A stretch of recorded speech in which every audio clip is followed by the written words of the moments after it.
Hello everyone, स्वागत है आप सभी का एक बार फिर से निफ्टी 50 एनालिसिस वीडियो में, जहां पर हम बैंक निफ्टी या निफ्टी 50 दोनों को एनालिसिस करते हैं। लेकिन कल निफ्टी 50 की एक्सपायरी है, तो वैसे तो मैं एनालिसिस वीडियो नहीं डालता हूं, बट इस बार मैं डाल रहा हूं क्योंकि निफ्टी 50 जो है वो बहुत ही अच्छे लेवल पर है, अपने ब्रेकआउट लेवल पर है। ठीक है, तो कल के दिन हो सकता है मार्केट में अच्छा खासा मोमेंटम हमें देखने को मिले। ठीक है, तो आप जैसा चार्ट पर देख पा रहे हो, तो मार्केट में एक अच्छा खासा हमें अपर साइड का मोमेंटम देखने को मिला है। ठीक है, तो ये मोमेंटम कहाँ से आया, तो उसके लिए हमें बिगली टाइम फ्रेम पे चलना पड़ेगा। ठीक है, तो थोड़ा सा लोड लेने में दिक्कत कर रहा है। ठीक है, ठीक है, तो यहाँ पे आप देखोगे तो बिगली टाइम फ्रेम पे हमारे पास यहाँ पे एक सपोर्ट था। ठीक है, ये वाला, और इसके नीचे मार्केट ने क्लोज नहीं किया, ऊपर जा करके क्लोज किया, यानी ये वाला बिग अभी चल रहा है। राइट, तो यहाँ से हमें बाउंस देखने को मिला था। ठीक है, डेली टाइम फ्रेम में अगर हम देखेंगे तो लास्ट जो स्विंग था वो यही वाला था। मैं आपको मार्क करके दिखा देता हूँ ताकि आपको दिखे, है ना, कि किस तरह से एनालिसिस करते हैं। तो प्रीवियस स्विंग यहीं पे था, यहीं से मार्केट में अच्छा खासा बाउंस देखने को मिला था, यानी यहाँ से अच्छी खासी रैली देखने को मिली थी, और यहीं से हमें फिर से एक रैली देखने को मिल रही है अप साइड की तरफ। ठीक है, तो यहाँ पर मैंने, जैसा कि आपको पता है कि मैं एसएमसी और प्राइस एक्शन दोनों को मिला करके ट्रेड करता हूँ, तो 15 मिनट में हम देखते हैं तो ये अपने कुछ लेवल्स हैं। ठीक है, यहाँ से मार्केट में अच्छा खासा रैली हमें देखने को मिला, जैसे कि हमने पहले डिस्कस कर चुके हैं। ठीक है, अभी क्या होगा, कल का मूव क्या रहेगा, तो यहाँ पर आप देखोगे तो यहाँ पर एक बिग है। ठीक है, यहाँ पर कोई बॉडी नहीं है, इसका मतलब क्या है कि यहाँ पर अभी भी लिक्विडिटी इम्बैलेंस है। ठीक है, तो लिक्विडिटी इम्बैलेंस कहाँ तक है, इस वाले, ये मतलब इस वाली, इस जो ये रेड कैंडल है, इस रेड कैंडल की बॉडी से हम इस वाली बॉडी तक हम फिबोनाची रिट्रेसमेंट का यूज़ करेंगे। तो यहाँ से अगर हम इसको लिखते हैं तो हमारा 50% का एरिया जो निकल के आता है वो ये वाला निकल के आता है, तो इसको हम मार्क कर लेंगे। ठीक है, वैसे तो कोई रीज़न नहीं है मार्केट में कि मार्केट यहाँ तक आएगा, बट अगर आता है तो यहाँ से बाउंस आने के चांसेस ज़्यादा हैं। ठीक है, तो मैं यहाँ पर लिख देता हूँ 50% फिबोनाची। ठीक है, फिर अगर इसके बाद हम देखोगे तो ये हमारे पास सपोर्ट की तरह काम करेगा। दूसरा हमारा लेवल क्या है, ये वाला, यानी यहाँ से बाइंग आया फिर यहाँ से सेलिंग आया, यानी ये एक स्विंग है और ये एक हाई है, ये एक लो है। ठीक है, तो इसका हम फिबोनाची रिट्रेसमेंट लेंगे तो 50% का एरिया हमारे पास ये निकल के आता है। तो इसी को मैं कॉपी कर लेता हूँ और यहाँ पर इसको हम प्लेस कर देंगे लाइक दिस।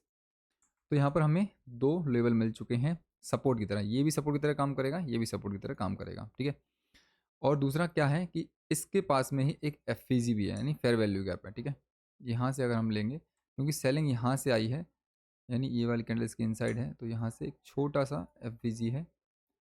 एफ छोटा हो बड़ा हो, लेकिन वो वर्क एज इट इज़ करता है, तो यहाँ से भी मार्केट बाउंस ले सकता है। ठीक है, तो ये तो बात हो गई हमारी क्या, एसएमसी के अकॉर्डिंग, यानी ये हमारे बाइंग लेवल हो जाएंगे अगर मार्केट यहाँ पे आता है और यहाँ पर आकर के पॉज लेता है और फिर ऊपर की तरफ हमें प्राइस एक्शन बुलिश दिखाता है, तो हम यहाँ से लॉन्ग कर सकते हैं। ठीक है, तो ये हमारे पास तीन सपोर्ट निकल के आ रहे हैं एज पर एसएमसी। ठीक है, तो ये है, तो अभी मैं इसको डिलीट कर देता हूँ। अगर हम प्राइस एक्शन की बात करें, ठीक है, तो प्राइस एक्शन में क्या होगा कि मार्केट में आप देख रहे हो तो अच्छा खासा हमें नीचे से ऊपर की तरफ अच्छा खासा बुलिश मोमेंटम देखने को मिल रहा है। आज भी मार्केट गैप अप हुआ, लेकिन लो लगाया, फिर यहाँ से ऊपर की तरफ बाउंस हमें देखने को मिला।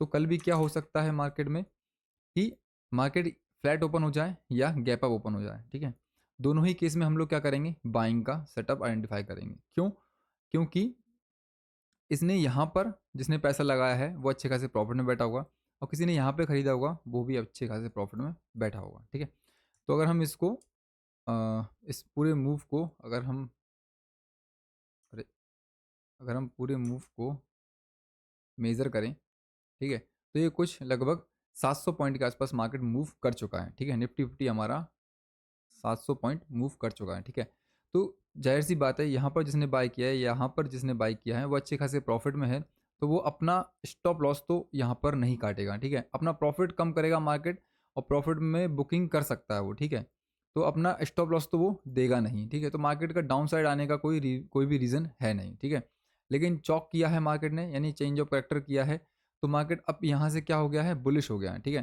तो हमारे अब जो भी प्रीवियस जो भी स्विंग लो होंगे, वहाँ से हमें बाउंस ही देखने को मिलेगा, ठीक है।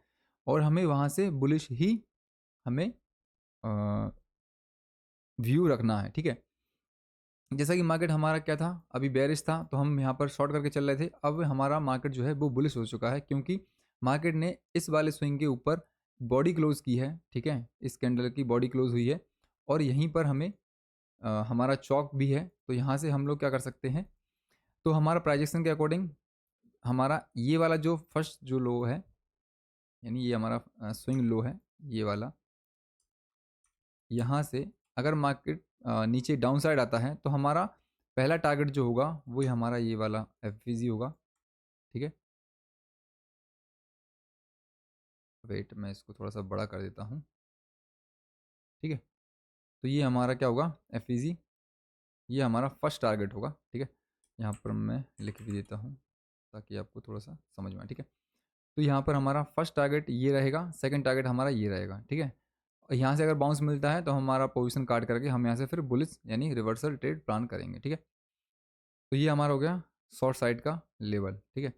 अगर मार्केट क्या हो कि मार्केट फ्लैट ओपन होकर के इस वाले स्विंग को काटता है, यानी इस वाले स्विंग को ब्रेक करता है, तो हम यहाँ से अपने ट्रेंड को कंटिन्यू करेंगे, ठीक है। तो ये हमारा व्यू रहेगा। अगर मार्केट डाउन साइड यानी गैप डाउन ओपन होता है तो उस कंडीशन में तो कोई भी प्लान अभी नहीं बनाया जा सकता, क्योंकि मार्केट बुलिश हो चुका है और गैप डाउन ओपन हो रहा है। तो कहीं ना कहीं बायर को प्रॉब्लम हो सकती है ना, क्योंकि बायर अपना प्रॉफिट बुक कर सकते हैं। बायर प्रॉफिट बुक करने के बाद में फिर मार्केट नया प्राइजेक्शन बनाएगा, फिर प्राइजेक्शन बनाने के बाद में फिर मार्केट ऊपर निकल सकता है, ठीक है। मतलब नया प्राइजेक्शन क्रिएट करके फिर कोई ब्रेकआउट या ब्रेकडाउन करेगा, तो उस हिसाब से हम लोग अपना ट्रेड प्लान कर सकते हैं, ठीक है। और ये हमारा कल का प्लान रहेगा, और जो भी नया चार्ट बनेगा आप उसके अकॉर्डिंग भी अपना ट्रेड प्लान कर सकते हैं, ठीक है।